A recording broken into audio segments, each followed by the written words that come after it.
Crazy Fat Ethel 2 is one of those titles like Debbie Does Dallas or Attack of the Killer Tomatoes, where everyone on the face of the earth has heard of the movie, but about less than half of them have actually seen it. Well, guess what? I have seen Crazy Fat Ethel 2, and I can tell you right now, I'd rather get fucked by Mr. Greenfield than have to watch this piece of shit again. You might be thinking, where the fuck is Crazy Fat Ethel Part 1?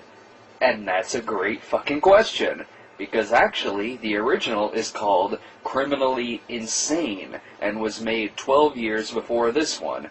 In some cases, even on the DVD, the movie actually is referred to as Criminally Insane 2, but no one ever calls it that. They always refer to it as Crazy Fat Ethel 2 because, well, it's a funnier title. In fact, I wish the first one was just called Crazy Fat Ethel. The movie even has a funny tagline, "Fatty Fatty 4x4 can't get in the kitchen door." And that is where anything positive about this movie ends. Actually, this is a really hard movie to review, because it's barely even a full movie. About half of the movie is comprised of flashback footage from the first movie.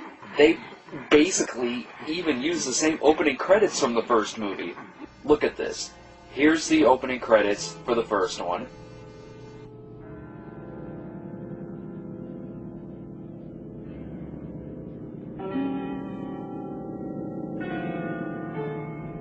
Now, here's the credits for the second one.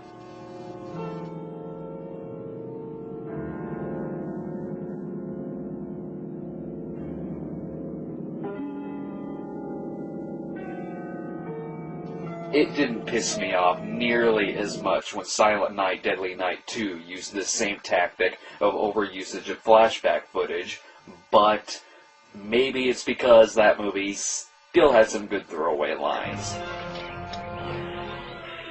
Carpet Day! Huh? No! In this movie, though, it's pathetic. The original, while flawed, had that dark, grainy film quality that has become synonymous with low-budget 70s horror, while this time around, it looks embarrassing. It looks like it was shot on newsroom cameras. Worse yet, it looks like a video project from a vocational class in the 1980s. You always tell yourself to keep an open mind, no matter what movie you watch, but I'm sorry, if your movie has a shitty 6 o'clock news video quality to it, then there's no pulling yourself out of it. Your movie fucking sucks. Plus, look at Ethel herself. She's not nearly as fat as she was in the first movie. Yeah, I guess it's nice that the actress Priscilla Alden lost some weight, but come on. If the name of the movie is Crazy Fat Ethel 2, then I want Circus Freak Fat. There's really not much you need to know about this movie. Ethel is in a mental institution because of the events from the first movie.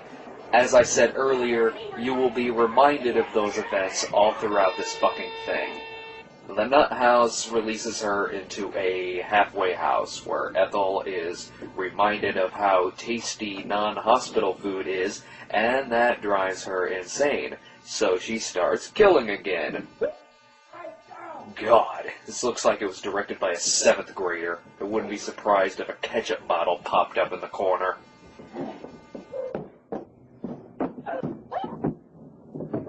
Even the triple feature DVD seems to be ashamed of this piece of shit. Look, it doesn't even advertise the fact that Crazy Fat Ethel 2 is even on it. I'll stick with real movies about mental illness, thank you very much. Movies like One Flew Over the Cuckoo's Nest, and if I want fat, well, I'll pop in What's Eating Gilbert Grape. Those movies should not be mixed in with Friday the 13th Part 5.